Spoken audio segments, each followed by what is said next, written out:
can you please let a couple of people speak? I see there's Helen who has her hand up, and then there's two others after Helen. And then you can keep writing in the chat, please. We'll keep looking at the chat and seeing what you're saying. It's important to hear you. So Helen, please go and tell us, give us a brief synopsis of what you go through when you negotiate.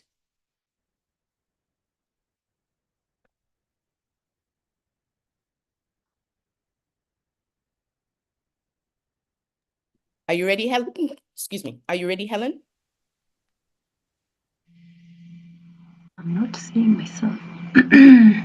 We're hearing you. Are you hearing me? Yes, we are, my dear. Good morning, beautiful ladies. Morning. It's a wonderful day that I'm able to be part of this negotiation mentorship program for today. I'm Helen from Kenya, and I really find negotiation as a very, very critical thing, more especially when you come across some issues that are really complicated. And the most thing you need to do is that you have to focus on the you, use the you, as we have just said. You focus on the desires of the other participant, or the one you want to hear from. Don't focus on yourself first. Focus the issues. You understand the issues of the other party first. Then you can be able to have a very wonderful negotiation time with them. Awesome. So, yeah, thank you so much. Thank you, Helen. That was really good insight. And that's about focusing on what's in it for the other person. Thank you, Helen. All right, who do we have next? Beatrice here. Hi, Beatrice. Yes, hello. My name is Beatrice Amulo from Uganda. Yes. I'm so glad to be part of this team. I am a mentoring Girls for Girls fusion cohort. So my negotiation experience has always been fearful. A recent one is when I applied for a job in one of the big media companies in Uganda. So I went through the written interview, the oral interview. Now the bit of negotiation comes in, especially salary expectation. Of course, I give a range, and then after the negotiation, but there is the fear behind, okay, have I given a higher price? Have I given a less price? And also, of course, regarding the job descriptions and the roles that I would do. So mine has been always fear behind negotiating for what I have to get. Yes, and of course, at the end, I actually never got this job. They did not give me the reasons, but at least I am aiming higher. I am practicing and also negotiating for my fellow girls. Thank you. Thank you so much, Beatrice. Just remember, negotiation is like a muscle. The more you use it, the stronger it gets. Thank you for sharing. Thank you. So our last one is Aisha. Hi, everyone. How are you? Fine, thank you. Hi, Aisha. So I was just typing my response in the chat thinking that I wasn't gonna get a chance, but my experience with negotiation has been tricky and hard. I was working with an organization for almost like 3 years. I was a university student back then when I started working with them, and I was the first employee. So it was like a lot of gratitude towards, the company and all of that. But I never really found the courage to sort of advocate for myself, to ask, even though like I would ask questions like, okay, what should I do next? What is something, where is the career growth and all of those things? But I always used to get answers which weren't satisfactory. And I would, constantly feel like, okay, I have to just, keep working. And taking break for myself and taking time for myself was so hard that I came to a point where I was completely burnt out. But instead of, negotiating for the time off or like taking a break, it was just so hard that I found quitting easier than discussing anything with them. And I was completely burnt out. And it felt like I knew that this was my decision to leave the company, but even leaving the company was so hard that I was crying throughout. So I don't know, it's just very hard to ask something for your own self, especially when you have this sense of gratitude and this sense that I have to continue working, and I don't have, like, advocating for yourself is hard. So it was like a completely rough phase. I quit in September. It's been 9 months. I'm in a better mental health now, but I still feel like that I've lost that voice within me that used to, um, feel courageous. So yeah. Okay, yeah. Sorry about that, but thanks for sharing, Aisha.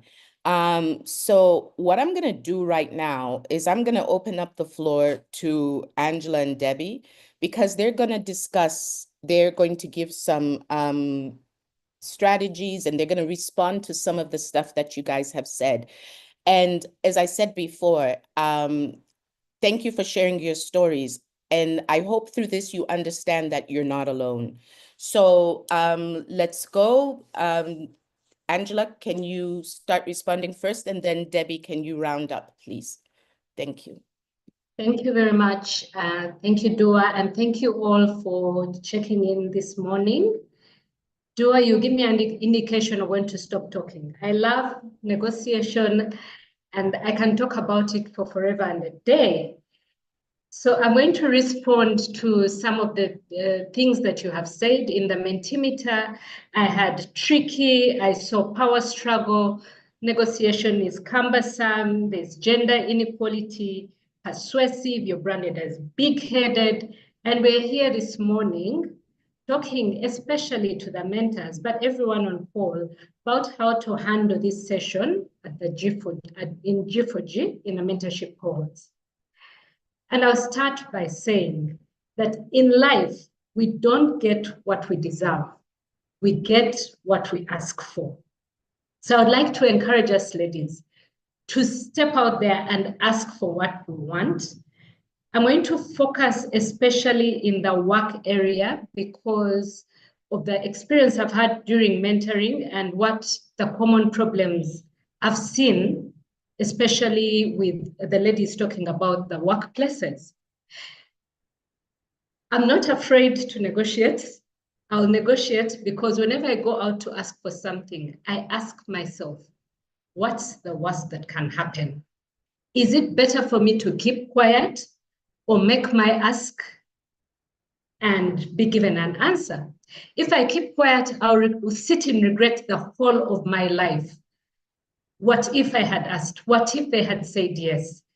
So I'm always for what is the worst that can happen? Let me go out there, ask for it, and see what response I will get. And when going out to negotiate, there are three things which I keep in mind. The first one, sorry, I've had a cough. So if I break in between, just bear with me. The first is, what do I want? The why. What do I want? What does the other party, for example, my employer, my boss, my colleague, whoever I'm talking about, what do they want? What is in it for all of us? And when I ask myself that question, I know that there will be options. I'll ask, I'll get a yes. I'll get perhaps, maybe this will be, or maybe, and no is also an option. So when I have all the options in front of me, I go in confidently knowing, okay, these are the outcomes. If I'm given a yes, I'll be happy, and they'll probably be happy. If I'm given a maybe, that means that they're stretching me. They're giving me what they want, which may not be what I want. Can we meet in the middle, or can I pull some more? And I also know that there's the no bit, they'll say no. And when it comes to the no, I also have the option to walk away. Now, that is what most of us are afraid of. We're afraid of walking away, even when the circumstances are not right. I've shared my story when I'm mentoring.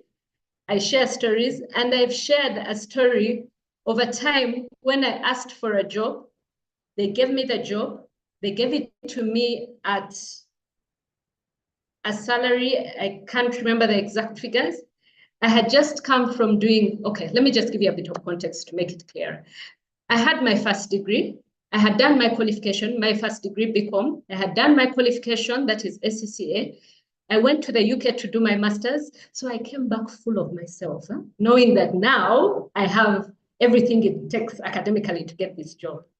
I went to my former employer and asked them for a job.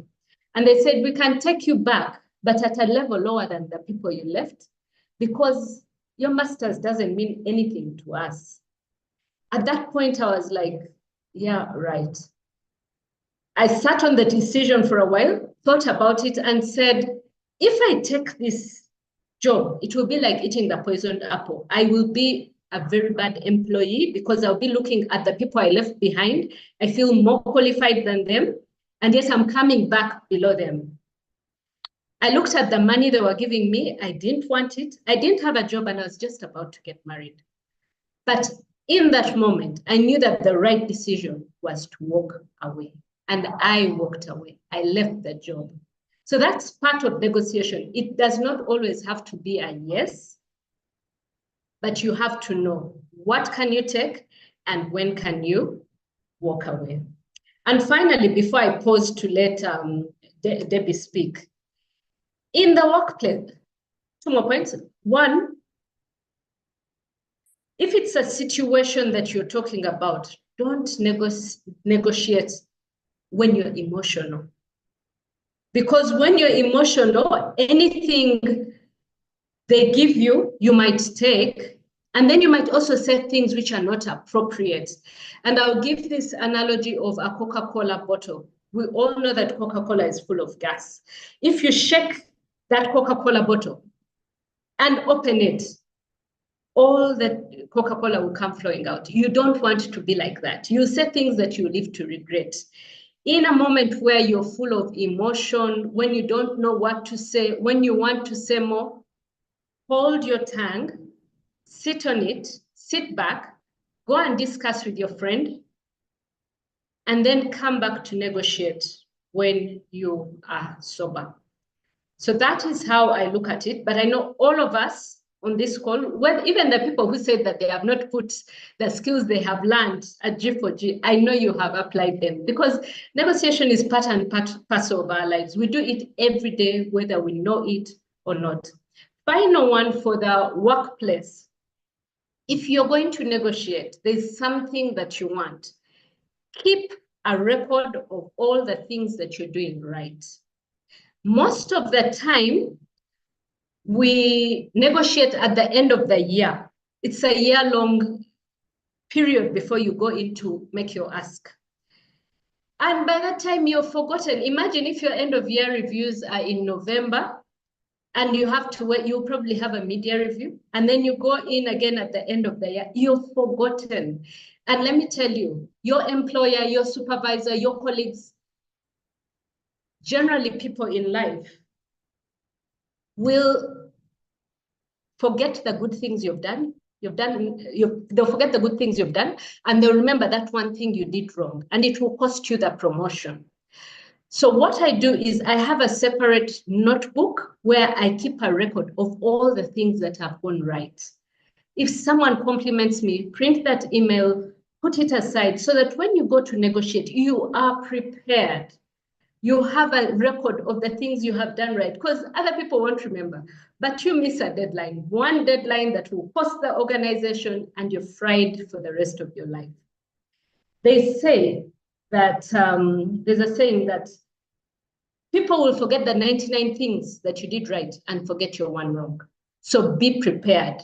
Start of the year, whenever something goes right, and same for negotiating for others. For people who hold the upper hand, who are negotiating for their colleagues, for their team, If someone on your team does something right, compliment them, put it in email, but go to that notebook where you get your notes for the end of the year and write it down. You'll be surprised that they will have forgotten what they did right. That the one mistake they did, everyone will remember. So I'll take a pause here for comments or to hand it back to Dua, and I'll get back to you if there are any questions or further clarifications. Thank you. Okay. Thank you so much, Angela. Thank you, guys. Some good nuggets. Don't be a Coca-Cola bottle. Remember that one. And let's hear from Debbie. Debbie's going to bring it down to the lowest common denominator, what we do every single day. Please go for it, Debbie. Hi, everyone. And since I haven't said anything, I'm just so excited to join Dua and Angela and the whole team in welcoming you to this very important deep dive session on negotiating and advocating for yourself and others. I'm so excited to have this conversation with you because I believe negotiation is not a professional skill only. It's a life skill. It's a life skill that we use every single day. So I just want to remind you that there is a very simple but powerful truth. Every human being is always negotiating, consciously or unconsciously. It's happening all the time. So as we all know, negotiation, the way we're thinking of it now, is a process where two or more parties communicate to reach an agreement or to resolve differences. As women, we do it all the time, whether it's with ourselves, our families, our teams, or of course in public spaces, as Angela has already referenced. But here's the challenge. Many of us don't recognize that negotiation in its very everyday forms, in its everyday form, makes it harder to step up when formal negotiations arise. So for some reason, I listened to the feedback. You're big-headed. Somebody said you're big-headed. That's what, that's what it means to her. It's tricky, it's hard. It feels like manipulating. It feels like lose him. You might be misunderstood. So what's this? This is fear. Yet we're negotiating all the time. So just to bring it back all together, remember that session 4 builds on our journey together. Remember when we started in session 1 with building trust? Trust is actually the foundation of negotiation. When you trust yourself, remember the importance of trusting yourself, you approach negotiation with confidence and integrity. And then when others trust you, they're more open to collaboration. So I think it's very important for us to remember and think of it as well in its relation to the first session of building trust. And then in session 2, courageous leadership. In order to negotiate, you need courage. I've heard a lot of fear. Fear has come through since we started. So it's about speaking up, even when it's uncomfortable, stepping forward despite the fear. Remember, we do it afraid. And then session 3, the art of communication. Negotiation is communication with a purpose. It's about listening, framing your message, and creating the win-win outcomes. I'm sorry, I have a message here. It sounds like you might have switched to a different language. No, I haven't. Can you hear me? Am I speaking English to you? Great. Loud and clear. Okay. So negotiation is communication with a purpose. It's about listening, framing your message, and creating the win-win outcomes. And key to that is knowing your audience. Knowing your audience is critical. And the U framework just emphasizes this. Yourself, the others, and then that shared understanding. What is it knit for all of us? And we're doing this all the time. So I want to remind us to take courage. Remember the times, for example, for any of us, all of us were children. Do you remember when you were a child, learning to negotiate at home with parents and siblings for daily needs, playtime, schoolwork, and even friendships, food, name it. Let's go back to our childhood. We were constantly negotiating. We were developing those skills to resist negative peer pressure, even at school. Remember? That was negotiation in practice. As secondary school students, we negotiate with parents and teachers, resisting the negative peer pressure and promoting positive peer influence to stay out of trouble. As young adults, negotiating for the first jobs, starting businesses, establishing independence in personal and professional life, it all comes through. All through life, negotiating for promotions, career growth, as Angela has mentioned. Right into the 40s, negotiating with families, managing children's needs, spousal expectations. Oh my God. When it comes to spouses, that's a whole area. The children is another area, but what about spouses? We are constantly negotiating, either for ourselves or for the children or for the parents. Negotiating with a husband, for example, about the importance of supporting somebody in need in the family. We do it so well. We do it so well at the family level. So I think what I really want to encourage everyone to reflect on is that we're already very good at negotiating in our day-to-day lives. And so we just need to grow in confidence, and thanks for this space. This is a great space to build our confidence. And when we are working with mentees, I propose that we really take it down to that personal level and get people to start applying these skills, that mindset, even to all the other public spaces that they occupy. So that's it for now, and I'll come back again. Thank you so much, Debbie. So many good gems that we got from you. And the way I hope really that you can appreciate the way she used negotiation to basically explain our G4G framework and why it's important. And it's very true, for you to be a good leader, you're gonna have, this is just something that you're gonna have to grasp. It's something that you're gonna have to do. But like she said, you're already doing it. So well done. Thank you so much for that, Debbie and Angela. Brilliant things that we heard about the Coke bottle. What's the worst that could happen from Angela? And then we heard that negotiation needs you to trust yourself. It needs courage.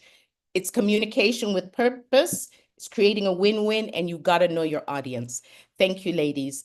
So we're going to now move to understanding some of the myths or limiting beliefs that we have about that we've internalized about negotiation, and how we can unlearn them, because that's where it starts for us to understand.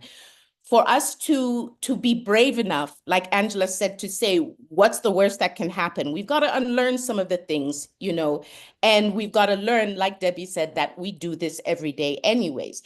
So I'm going to give you a couple of myths that we've heard, and then I'm going to give you kind of the challenge to them. So one of the myths is, and somebody said this, something similar a little while ago. It said, if I ask for more, I seem ungrateful or greedy. I think it was Aisha who was talking about, she felt so grateful for the job, so she didn't know, should she say something or not, or etc. So we often come into things like, if I ask for more, I just look greedy. And there's something about us as women that bias where, you can't be a woman who's seen as grabbing too much. It's very unladylike, that type of thing. For those of us who went to British boarding school like myself, I was always being told that I was uncouth And the one lady said, your parents are spending a lot of money to make you into a lady, and we're failing miserably.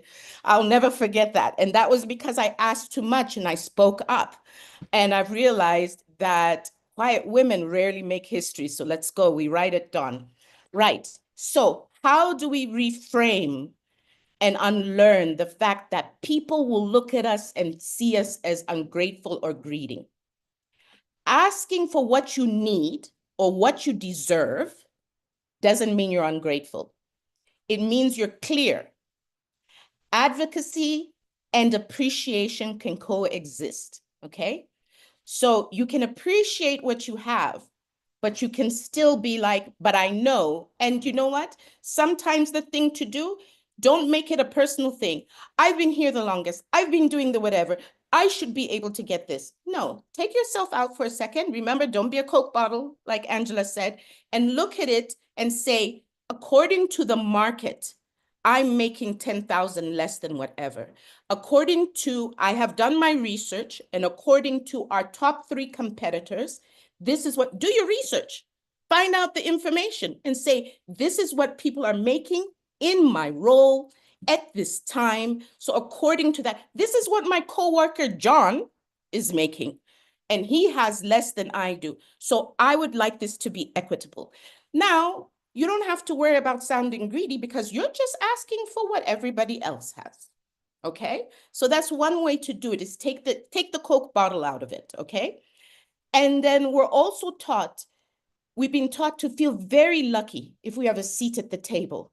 But clarity about your value isn't arrogance, okay? It's stewardship of your gifts. You know your God-given gifts. You know what you bring to the table. Having clarity about that is not hubris. It's not being, arrogant. It's about you understanding that, yes, you are lucky to have a seat at the table. We all are lucky. Everybody at that table is lucky to have a seat at the table. But you intrinsically have value as a human. So you are allowed to be there. So you're not just somebody taking up space, and don't be one of those people who just sits in the corner of the table, where you have those big 8-seater tables and you want to be number 9 and you're like, I'll just take a corner. No, move your hips, sit in, know you're supposed to be there, okay? So when you start to trust yourself and you start to claim and you start to have confidence, then you understand that it's a myth that you'll seem ungrateful. And people who say that are being manipulative, by the way, as well. So the second myth is, I need to prove I deserve it before I can ask.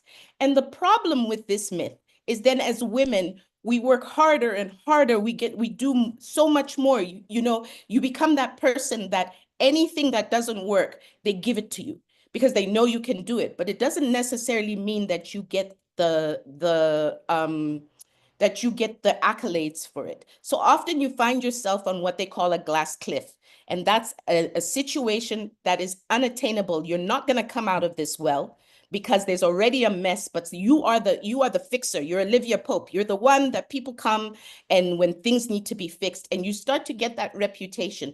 So you keep trying to prove like, look, I fix everything, so you should be giving me more. But what it really just tells people in their mind is, oh, that's great. I'll just give more work to Debbie because she can do it. It doesn't make me see Debbie's worth. It just makes me know when I'm in trouble, I move to Debbie, okay? So you don't have to earn the right to negotiate it. You already have it, okay? You're not asking for a favor. You're asking for your worth. You're engaging in a conversation about fairness. And women, especially young women, don't wait too long to speak up, okay? Negotiation is not the reward for overwork and burnout. It's part of doing your work to negotiate for your worth, okay? Don't wait until it's too late, because what's going to happen is you are going to be burned out. And by that time, you'll be ready to burn bridges. So before then, start to speak up. So I'm going to give a moment now for Angela to share how she has challenged and unlearned some of these myths. And so she's going to tell us a little bit of story and practical experience about how she unlearned some of these myths. So it starts to give you a framework for what you can do. Thank you, Angela.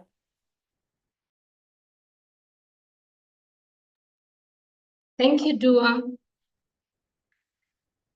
One of the things that I had to unlearn was that men are better than me because I'm a woman. And sharing an example from my workplace, my former workplace, I was in a position with a male colleague and we're doing exactly the same things. We had the same targets and we're moving at almost the same pace.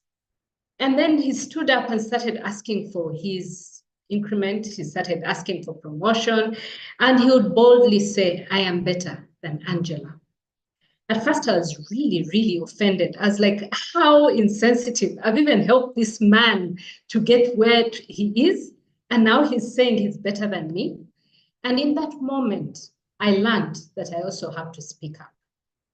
I learned to stand up and sing about what is good. When I spoke earlier, I said, prepare, write a list of all the things that you're good at. That is where it started from. Because when you keep quiet, it is assumed that you're comfortable with where you're at. So one of the things I really had to unlearn in the workplace is to assume that, or to accept that men are better than me, and therefore ask for what I want. My colleague, let's call him John. John went and asked for a promotion, showed his numbers, got it, and even said where Angela was going wrong. I stood up, went and asked for my promotion, showed my numbers, showed all the things that I had done, and I was told I hadn't hit the mark. I had to work harder.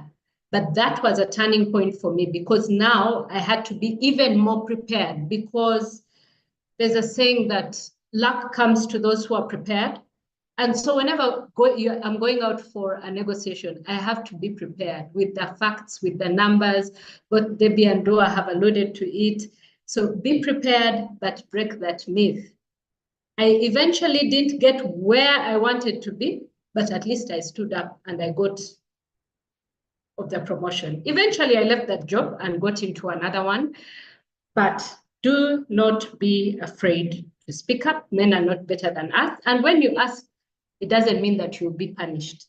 That is another something I've had in the corridors that, oh, you know, when I ask, I may be punished. That is something else I had to unlearn. I won't be punished, but if I don't ask, I won't get what I deserve. I hope I've answered the question, Dua. Yes, thank you so much, Angela. You really have answered the question. And just to repeat some of your highlights, it's learn to stand up and sing. I love that, guys. Please remember that. Stand up and sing. Sing as loud as possible. I have done this, because if you don't, you will be very lucky if you find a mentor or a champion in your workplace who will do that for you. You'll be very lucky, but the majority of time you won't. So if you do not promote yourself, nobody's going to know what it is you do. What Angela said as well, to reiterate again, about the highlight reel. The highlight reel, the notebook, she said, where you put down everything that you've done. This is so important for negotiation, because that is basically, that is your gold. So when they say, well, what have you done? You're like, blah, blah, blah, blah, and blah. You know what I mean? And it makes it takes out all the personal part about this. You know, you're just stating facts here. You know, you're not sitting here and saying, but I'm such a good person and I'm the one who makes the tea and I'm nice and I smile at everybody. Why wouldn't you give me a promotion? That's emotional. That's the Coke bottle again. Stick to facts. Become clinical at this, you know, become a surgeon. And so, yeah, you've got to ask for what you want. Luck comes to those prepared. Remember those things. Beautiful gems. Thank you so much, Angela. So the next thing we're going to transition to is practical experience sharing. And Debbie's going to lead us through this. And so what I want to set up, I want to kind of ask you, what's one moment you negotiated or helped someone? Did it go well? Okay. What made the difference? So before Debbie talks, can I just have 3 people raise their hands and just give us a quick synopsis of what happened in the, you know, especially recently. If you have a recent thing, you can talk about it. If you have something and it was something that you know the ones that keep you up at night, where you're like, why did I say that? Let's talk about it here so that you can, today's the last day. You have to sit there and have that experience that you're holding on to and you're like, why did I say that? Today we talk about it, we let it go, and we know what you're going to do from tomorrow on. Right. So if 3 people could raise their hands, please. We've got Beatrice. Okay, Beatrice, I love you're rearing to go today. Tell us what happened. Yeah, thank you so much, Dua. It was still, again, a bit last month when I still applied for this job. Like I had shared earlier on, I went through all the interview, the written, the orals, and then now it came to negotiation. And that is where I failed from. So I kept on wondering till today, I don't know what steps I need to take to verify which areas that I did not work out well, what would have been the reasons for this company to turn my application down. So yes, I submit. Okay, thank you so much. Thank you. Thank you for that. Thank you, Beatrice. All right, do we have another volunteer? So we're just going to take the volunteers and hear what they're saying, and then Debbie's going to start speaking to that.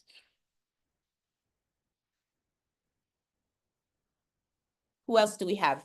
Be brave. Remember, we're in this together. This is your chance. You know, I don't know when I can get Debbie up in the middle of the night again to answer your questions. So let's go. All right, Bokani. Hi, everyone. Can you hear me? Yes, we can. Oh, good.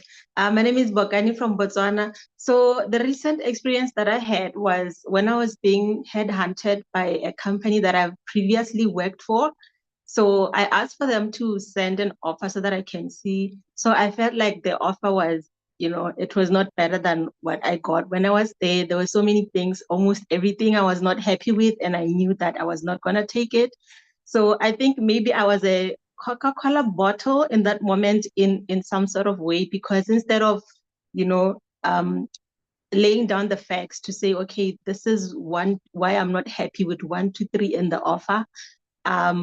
I just told them, no, I'm not gonna take the offer. And I was very emotional about it because I felt they should know that I deserve better. And the fact that they did not give a contract that communicates that they know that, then maybe there's no reason to try keep convincing them or whatever. So now I keep asking myself, if I had been less emotional and laid down the facts, I don't know what would have happened. Maybe they would have, given a much better offer, and because I actually liked the job. And yeah, so that's my recent experience. I think I should have been less of a Coca-Cola bottle. Okay, thanks, Bokani. Thanks for sharing that. That's a vulnerable one. Thanks for sharing that. And yeah, Debbie definitely is going to speak to that. Alice, please. Oh, okay. Hello. Yes, mine is also about a job negotiation for a promotion. Which I felt that I deserved, but I was always afraid. I was always comparing myself to others, but in my own head, like, no, maybe the others have better qualifications, maybe they are better than me in some way. So I was always comparing myself to others in my head. So I would just keep quiet, like I would discourage myself from talking. Then one day I decided to speak up and ask for this promotion. And I was shocked, like completely shocked, because after I actually spoke up and asked for the promotion, I was chosen over all the others. So this experience really taught me to speak up. As our speaker said before, that you need to ask for something. They will not look for you and to give you a promotion. You need to ask for it. So I think this was a very good lesson to me, which has helped me in other future job, which will help me in future job negotiations, I think. Thank you, Alice. That is amazing. So I know I said 3, but there's 2 more people with their hands raised. I would love to get you. Can we do Jennifer and Jackie, please? If you can each just give a quick synopsis. Thank you. Yeah, thank you so much, Dua, and thank you, ladies, for this discussion. I'm happy to be here today and to really dive deeper into negotiation. So I have a situation at hand that I really need. I know when Debbie comes, probably she could be able to answer this. Our manager left, and we're about 3 people at the same level. So I know I really do my work well because this one of the reasons he recommended for me to be taken up. There was a negotiation that took place earlier, and I was able to be reinstated. So here is the question. There's a team. There's one of the team members that is badly doing, I call it cheap popularity at office, which we are naming here, blowing on trumpets, making noise and speaking. But I just realized he's actually using what I am doing in Africa for his own promotion the other side. So it comes out he's actually going to act. So I'm like, okay, how best can I do this to make these people understand that I have successfully done this? And it's the reason as to why the manager opted for me to take on this role. Initially, he wanted to take up the 2 continents, but currently, because the recommendation came through and the concept note was approved that, oh, she's in charge and she has always managed very well. Isn't this blowing on trumpet, making noise and speaking for ourselves part of cheap popularity? Because now I see from the discussions ongoing, he's actually using my success stories, my achievements in the different countries I've had for his own elevation. How best can I deal that to negotiate better for a better work environment, better situation at work, even though the promotion may not come because I see 3 people are competing, are all struggling, are already having fight for this role. That's the question I have, and that's the situation I have at hand regarding negotiation. Thank you. I hope to get the feedback. Yeah. Thank you so much, Jennifer. And then the final one will be Jackie. Sorry, ladies. We have to keep on time, but please put it in the chat, anything that you have to say. Jennifer, I'm sorry, Jackie, please. Thank you, Dua. Good morning, ladies. I don't know whether it was covered earlier this morning because I did join the call a little late. But I just wanted to introduce the idea of also knowing in negotiation when to walk away from the table, when you know that the conversation is going in a direction that doesn't serve who you're about, what you want to do in life. So I will share from the last corporate job that I had, where we had gotten to a point where I was clearly being gaslighted, but at that time we didn't have a term for it. But I just knew that the kind of insinuations that were being made about me as a person and about the work that were not right. And it didn't serve me to keep in a place where I was no longer being valued and considered that there was anything, meaningful that I could contribute. And it brings to mind a concept we have in marketing where we talk about concept rejection versus product rejection. So concept rejection means that there is a complete opposition to an idea, to a principle, to a plan or a proposal that you might have in plan. And it's really coming from a place where there isn't, that rejection is coming from a place where people don't see that there is any viability, that they don't see alignment with goals, and they see that there's something significantly flawed about that concept. And then product rejection is where a product or service is basically refused because it doesn't meet maybe the specifications or some sort of quality standard or maybe contractual obligations. But the beauty about product rejection is that if you fix those things, then you can, come back into play. But concept rejection means that you're being outrightly, rejected because you will never ever have a meeting of the minds. And so what I want to maybe share with the ladies is that as you go down this journey of negotiation, it is important to know for yourself how you define success. And it's not just around financial success. We now have to take into consideration our mental well-being, our health, the relationships that we want to nurture, the impact we want to have in the world, because sometimes the comfort of having a steady paycheck keeps us a prisoner in spaces which we should have actually left many, many years ago. So as we do the negotiation, think about whether it's a concept rejection or a product rejection in terms of at what point will I say enough is enough? This negotiation doesn't serve me, doesn't serve what I would like to do in the world, and therefore it's time to move on to the next thing, even when it's scary to do so. Back to you, Dua. That is brilliant. Thank you so much. Thank you, Jackie, for that insight. That's amazing.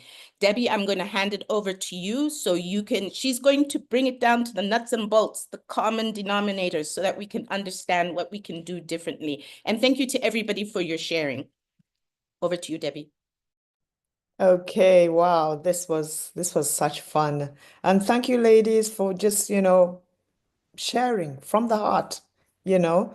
I sensed a lot of vulnerability, but this is okay. This is a safe place. And thank you, Jackie, for sharing your experience. And I like the way you asked us, how do you define success? I think it starts with that. And before I proceed, there was a Pamela. Pamela's hand was up. Santa, please check and see if she's been able to write in the chat, just in case. Okay. Now, what I'm going to try to do is to bring it all together and really reflect on what lessons we have from failed negotiations. And failed is in quotes. Because we still have to learn to lead with integrity and wisdom. So your perceived failed negotiations are not the end of the journey, first of all. I know you're desperate for that job. You're desperate for that promotion because it's going to come with a pay increase, but it's not the end of the journey. There are opportunities for reflection, growth, and building resilience. So what I'm going to really hone in on is, what are the lessons? Every failed negotiation, whether personal or professional, teaches us valuable lessons about ourselves. I've heard many of you sharing that you went back and started thinking about what could have gone wrong and the process of reaching agreements. Jennifer is dealing with a pretty toxic environment. Would you like to speak? Sorry. Oh, to Pamela. Okay, sorry about that. I think that's Santa trying to reach Pamela. Okay. So Jennifer shared about dealing with what I call quite a toxic colleague at work. But again, it's going to go back to what Jackie asked. How do you define success? Are we going to continue being intimidated by toxic people around us? I think it's very, very important to start knowing your value. Failure, in a way, is powerful. Yes, it's painful, but it's powerful. Why? Because it adds to your experience. And experience is still the best teacher. Now you know, for example, Jennifer, that you have a toxic colleague. You now know what he is like. However, preparation is also crucial. So the key lessons from failed negotiations. One, preparation is crucial. Failure often highlights the importance of thorough preparation, understanding the needs of both parties, clarifying goals, and anticipating objections. Active listening is key. Failed negotiations may reveal moments where we fail to truly hear and understand the other party. Learning to listen deeply is essential. And when we talk about listening, it's not about just the audible. Is someone audible? What is the body language? What are all the non-verbal cues we're observing?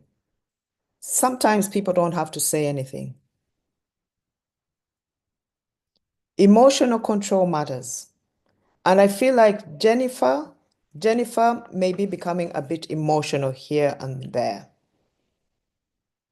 Bukhani talked about her reflection, and I think it was Bukhani who mentioned that she was emotional. Strong emotions can derail negotiation efforts. Staying calm, composed helps maintain focus and credibility. However, do not beat yourself too much because you really need to know your value. It all starts by you knowing your value, your worth. What are your values? What is your worth? And sometimes when we're rejected, it's because you're too much.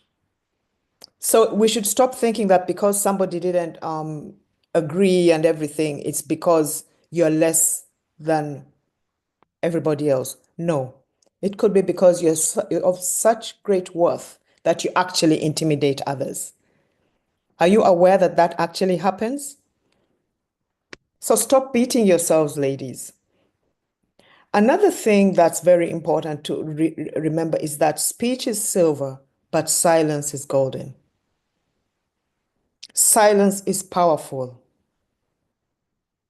Even God, the whole God of the universe, remember, created the universe in silence. God didn't go around saying A, B, C, D, I'm going to do. It wasn't that loud, by the way. A quiet, and there'll be some water, there'll be some mountains, there'll be human beings quietly getting on with doing everything. So negotiating, sometimes people think that it's all about talking, and being very, very loud and all that kind of thing. That saps your energy. And instead of preparing, studying other people, laying strategies, building relationships, people get sucked into talking, and not reflecting and listening and controlling their emotions. Building and maintaining trust, as we all know, is very, very important. Trust is easily broken in a negotiation. Failures often stem from perceived dishonesty, hidden agendas, or broken promises. What are the perceptions people have about you out there? Could there be some mistakes you made and you were not aware that people do remember? Yes, I know that out of the 99 good things, you do 100. They'll always remember the one mistake. But perhaps there is a trust issue. Let's be honest and let's be aware of ourselves. And then understanding power dynamics is also something that we learn from failed negotiations. Sometimes we just fail to recognize the balance of power and navigating it with respect and awareness. Misjudging can lead to failures. Yes, you believe you're wonderful, you believe you're worth the job and everything, but I hope you're not just too full of yourself. Are you sure? The importance of timing. My sisters, there's something else that I really believe in. Timing. Alice was chosen when she spoke up. I think it was Alice who shared that when she spoke up, she eventually, I think, got a job or a promotion. I've forgotten, but there was progress. That to me is a timing issue. Negotiations often require patience. Rushing can lead to missed opportunities or premature closure. It's essential to recognize that what appears as a failed negotiation today may actually be a matter of timing. Sometimes the door to success may open a couple of years down the road. I have so many testimonies of those. The things I tried to do 20 years ago and I completely failed. And in some cases, there were forces fighting against me, others putting me down, fellow women pulling me down, and all that kind of thing. Strangely, not men, more women pulling me down. But then 20 years down the road, the good Lord said, this is your time. And you fly. There is actually something called timing. I've seen it unfold in my life. Okay? Even the universe aligns.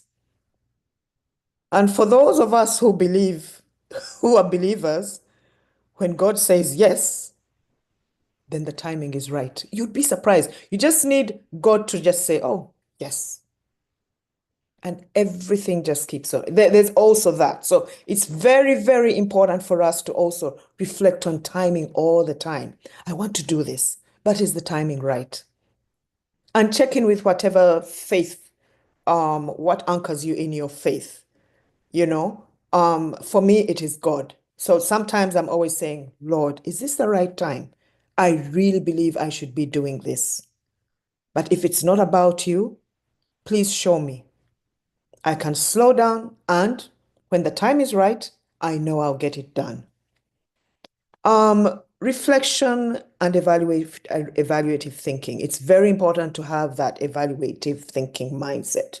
Post-failure reflection allows us to identify the missteps and adapt strategies for future negotiations and trust your gut instincts. Sisters, have you been in a situation where your gut instinct is telling you, this is clashing with my core value system? Yes, I'm desperate. I need this job. But really, will I survive? Aren't I compromising too much? So gut instinct, listen to your gut. That gut instinct that keeps you safe. That kind of, that gut where you just feel that I don't think it's safe to cross the road right now.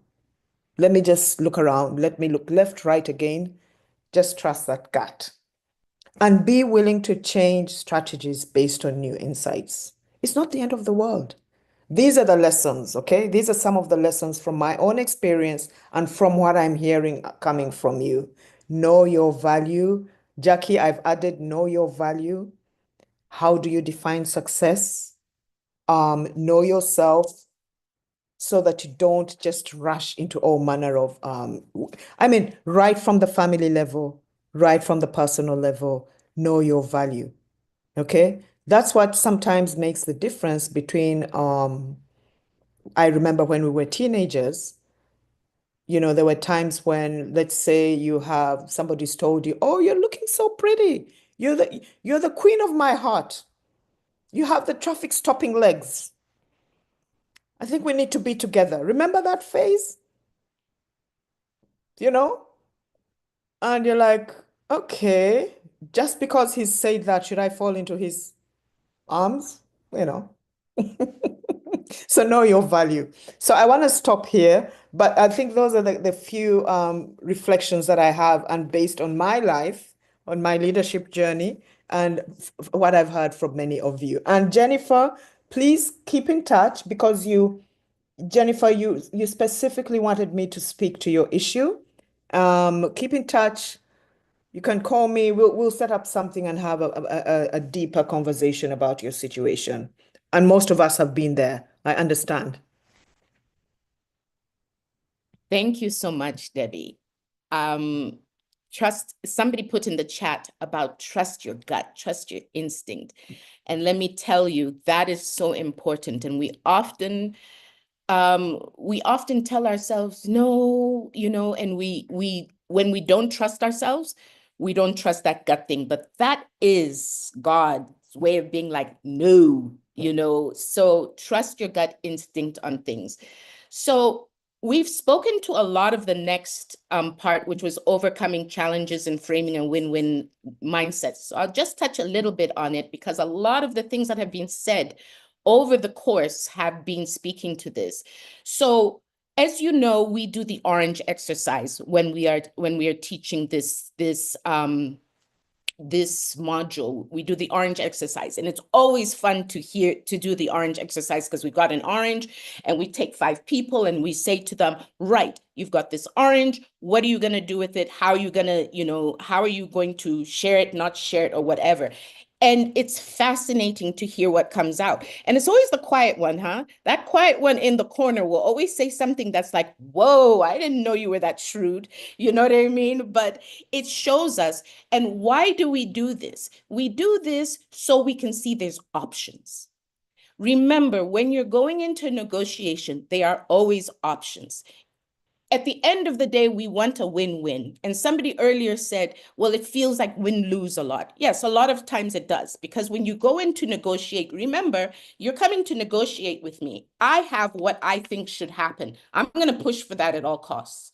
Unless we get to a common ground, I'm going to push for my agenda at all costs. And that means that you may not get to your agenda. So it's so important for you to start learning that there is something as a win-win. You don't have to always feel like you're shaving off your skin to come to negotiation. So when you're going into a negotiation, you got to sit there and think, what is the best possible thing that can happen? Like, this is amazing. I go in for a promotion. They say, oh my gosh, Dua, you are the best. We're giving you 25,000 US extra per year. Here's a car and a house. We're paying your child's school fees. Yay. That's the best possible scenario. Yes, may not happen. So what do I really want? I want 5,000. I want to know that I can take personal time out. I want to know that my health insurance is paid for. That's what I really want. I would hope they would give me all of this. And I start high because I kind of you want to be able to have a negotiating, don't go too outrageous because then the conversation stops before it starts. But you want to know you have a zone of preferred, what it is that you want that's preferred. And then there's also what you won't take. At what point will you say, nah, this is where I have to go. This is too much. You've got to understand that. And you've got to understand, this is what I want, but this is what I'm willing to take. If they tell me they're giving me the $5,000 and they're giving me the healthcare, but they can't give me the personal time, am I willing to say, okay, and shake hands on it? You've got to kind of look at that at all times. That's what creates a win-win. So at the end of the day, they feel like, okay, we got what we wanted. You feel like I got what I wanted. So that means that comes to what Debbie and Angela were both speaking about: preparation, preparation, preparation. It's not just thinking about what they want. It's also thinking about what you want. What are you willing to walk away with? And there's two ways of walking away. Sometimes it's like, I don't want to discuss this anymore. This is not going anywhere. I'm out. And that's it. And then when you start to feel like Coke bottle with a Mento inside and you start to feel the emotions, you say, you know what? Let's pause here for a moment. I want to go back to the drawing board. I'll come back to you. If they tell you blah, blah, blah, blah, blah, say yes. Okay, I'm going to think about that. Let me go back to the drawing board and then I will come back to that issue. Debbie, sorry, you had a comment?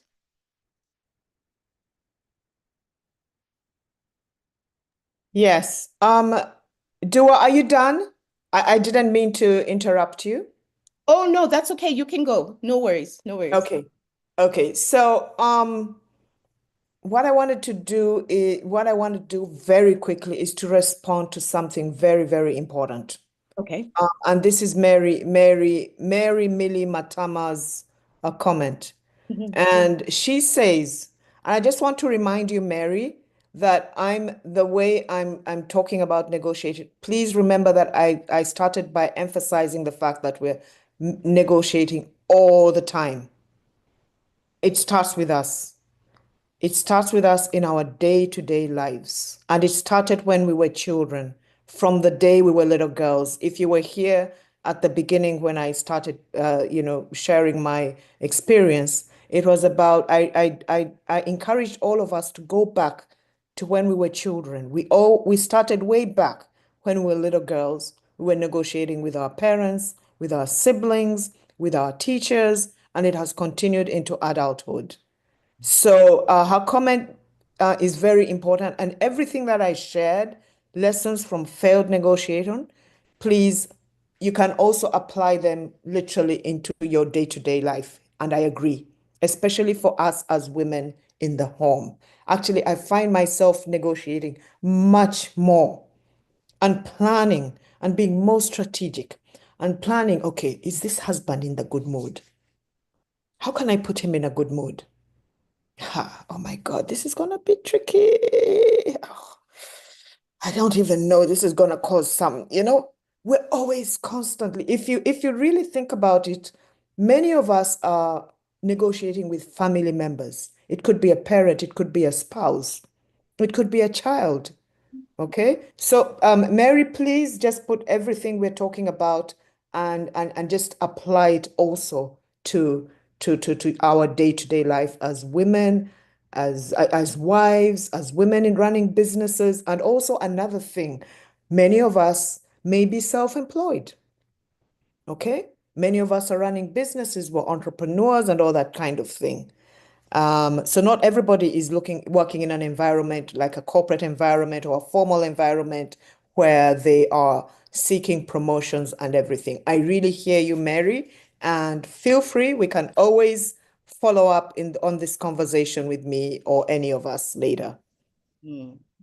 Angela, did you want to speak to that as well? Yes, thank you, Dua, and thank you, Debbie. I spoke particularly about the workplace based on my experience as a guest speaker on negotiating on this particular module. But I would like to encourage all the mentors on this call who may have felt that negotiation is a very tough topic and they didn't want to guest speak or share their experiences. But everywhere around us, and we can start with the very small thing.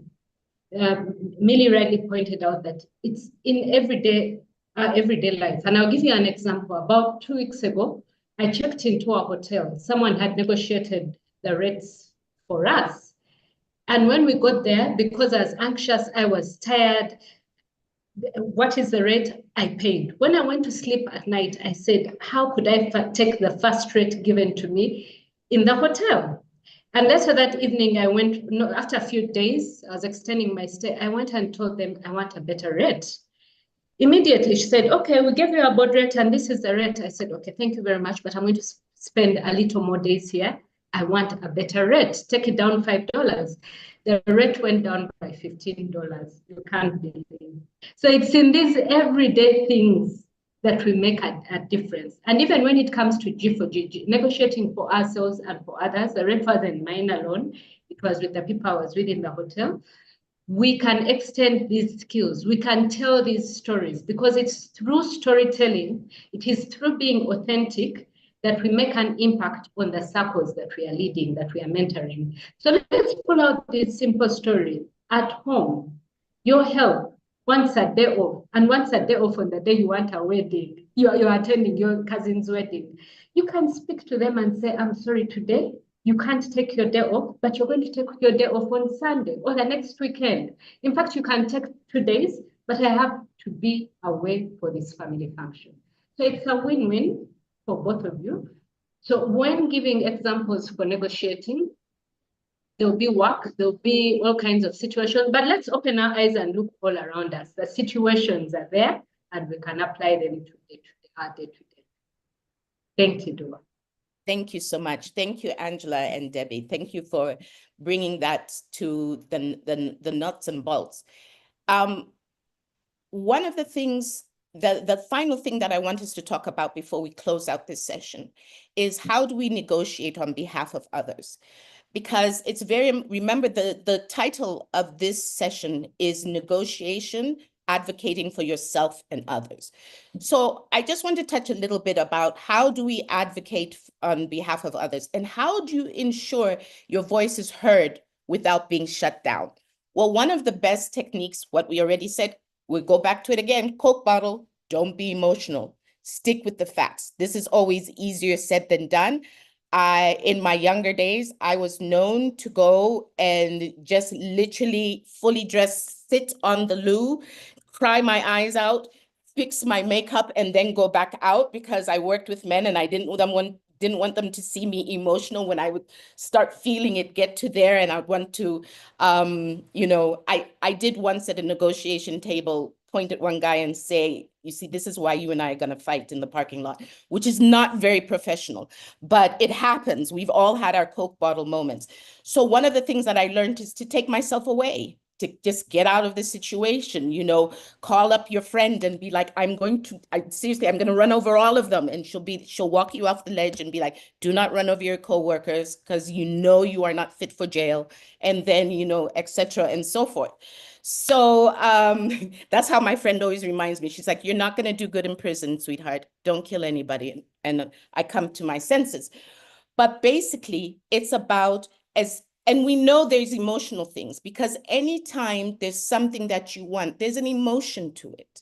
So you've got to take that emotion out, deal with the facts, deal with Angela's highlight reel that she told you about, and stick to the facts of the situation, and so advocating for, why is it important for us to have our voice? Because when I hear what Angela's done, I then say, okay, well, I have a similar situation coming up where I'm going to a hotel. I didn't know I could ask for less money. I thought the price was the price. So I'm going to ask them to bring down the price. Now that's empowered me. Okay. So sometimes understand that your advocacy will be direct. Other times understand somebody's watching. There's always somebody watching. There's always a younger person or someone in your household who's watching and saying, am I allowed to speak up? Am I allowed to say I don't want this? So that's where some of the things that you can use, some of the techniques we've talked about with Debbie and Angela, storytelling, anchoring. And anchoring is when you take what it is that you want and you kind of frame it in a way where you're showing the benefit to someone else. Joint problem solving is another way that you can do that. Somebody said, sorry, let me just check here. So just a quick, those are some of the things that we can do for some of the techniques for advocating for others. But it's always important that when you find your voice, please make sure that you help somebody else to find theirs as well. So in closing thoughts, I don't want to keep us too long because we've gone a little bit over time. We started a little bit late waiting for everyone. Remember, negotiation is not a confrontation. It's communication with purpose, okay? And so we talked about that there are biases that exist, but we can name and navigate them. We discussed that there are misconceptions, but we can unlearn them. We got some shared moments from mentors, and thank you all for your participation. And then we're ending up with how we can have empowered and collaborative negotiation. So I'd like to open the floor to Debbie and Angela to give their closing thoughts, and then we'll go from there. Thank you.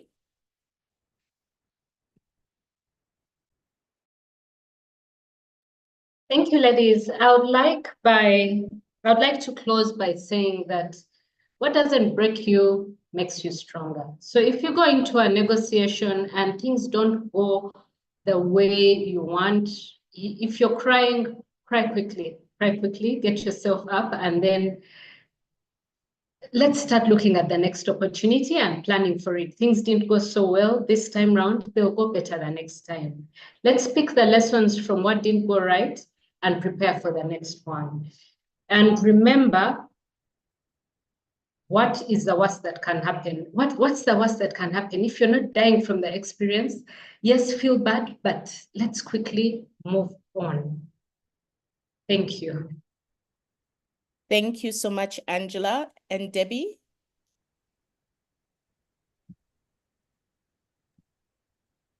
I think I'll just mainly do a bit of repetition. But why does this session matter?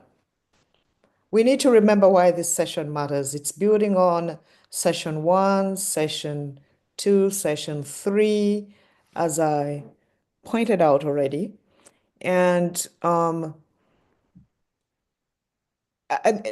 just remember that negotiation and advocating for others are just essential life skills.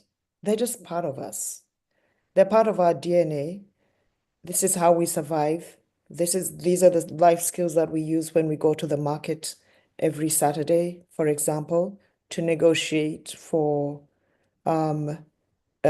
potatoes, tomatoes, onions. We're doing it all the time. So I think it's a very, very life is a continuous negotiation journey from childhood through adulthood, and it spans personal, family, professional, public, community leadership. So our faith and values such as integrity and fairness provide a moral compass for ethical negotiation. So we need to be aware of our values because that's what will help us set boundaries and walk away if we need to walk away. And for those who believe in God, negotiation also reflects God's relationship with humanity. It's really a continuous invitation into a relationship of grace, mercy, and advocacy. And I really love the way the session integrates the key concepts of building trust, courageous leadership, and the art of communication to prepare us to facilitate transformative conversations. And it takes time. It can take time. And it is okay to fail because we learn from the failure. But it's essential to stay committed to doing the right thing all the time. Because even wrongdoers, are you aware? And those with all the ill intentions in the world, they actually engage in negotiation. So these skills, these life skills, can be used for good. They can be used for bad. So what sets us apart is the commitment to integrity, fairness, and alignment with our values. I think those, for me, that's how I can wrap it up. Thank you so much, Debbie. You know what? We've got two veterans on the call. We've got Diana and we've got Rita. Diana and Rita. So Diana is the team leader for G4G Uganda, one of the original OG mentors with Alan. And we've got Rita, who is been the driving force of G4G South Africa for so many years. And also the driving force, if you've ever done your reports and everything like that, they go to Rita. So she's the one who for many years was doing the M&E. Do either of you have a quick thing you'd like to add to the session before we sign off? Adua, thank you so much. Diana here from Kampala, Uganda. I would like to appreciate you ladies. Let me first celebrate you and give you flowers. I've learned so much, reflected a lot, and definitely taken some action points down. My aha moment, interestingly, with negotiation was the realization that women actually make the best negotiators because we're able to see all sides and think of all sides and try to help people find win-win. And so as a leader, many times I use negotiation really as a reflecting point. Listen to both sides, think about myself and my role in this, understand, get people to understand I'm an ally, get people to understand they must speak out. As a leader, I'm always telling my team, speak out. What do you want? What don't you want? What makes sense? If we're talking about increasing salaries, I always have an open book, but I always say we need to make the money to pay, a higher salary, to earn this, to get this. I have negotiated payments, I've negotiated payments in installments for my team, but the bottom line is we are amazingly, amazingly good negotiators because we are able to put others in the frame as well as our wants and our desires. And what I'll just speak to the ladies, just don't forget yourself, because I had to also learn that. Don't forget yourself in negotiating for others. And if you negotiate for yourself, you can take so many people along with you. When you get to sit at that table, you can bring so many people along on that journey. You can lift so many people up. So it's worth putting yourself out there. It's worth asking. It's worth pushing a bit, because when you open that door, so many can enter it after you. Thank you so much, Dua. Thank you. Thank you so much. Rita, are you still on the call? I think she's gone. Oh, no. Rita is an amazing. We don't have Rita. We don't have Rita. She's gone. Well, she's amazing at negotiation. I think it would have been lovely if we could have heard from her. But I would like to thank the whole team today who came together so that we could give this to you. I would like to thank each and one of you for waking up on this Saturday and coming and willing to talk about this subject that isn't always fun, but I hope you've had some aha moments.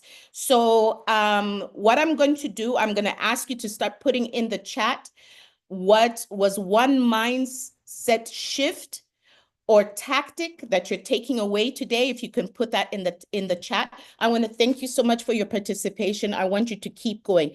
Remember, negotiation is a muscle. So like any other muscle, you got to work it out. You don't use it, you lose it. So keep finding ways, keep thinking about it, keep it in the forefront of your mind, keep empowering yourself and remembering somebody's watching you. And they're saying each time you speak up, and remember, what is the motto we say in G4G? Do it afraid. Do it afraid. It's okay if your knees are knocking. It's okay if your voice gets a little bit crackly. It's okay. Still do it, because you don't want to spend years and years and years thinking, why didn't I do that? Instead, at least you can say, well, I tried. What did Angela say? What's the worst that can happen? They say no. Okay. Did it kill you? Did you die? No, but you learned something. So keep going. Remember, speech is silver. What is gold, ladies? Tell me, what is gold? What did we say? So silence is gold. Sometimes you just got to be quiet and look at somebody. Do you know how unnerving it is when somebody just looks at you like this? Use all of the things to your power. Thank you so much for sticking with us and never allow emotions to overwhelm you. Thank you so much, ladies. Appreciate you this Saturday. And I hope you came away with something good. Thank you. Bye-bye now.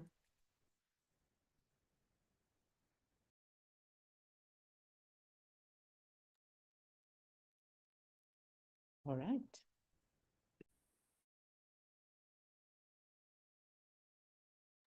Team, can we wait until everybody's logged off and can just have a quick debrief? Thank you. Thank you, Debbie, for holding on. I know it's late.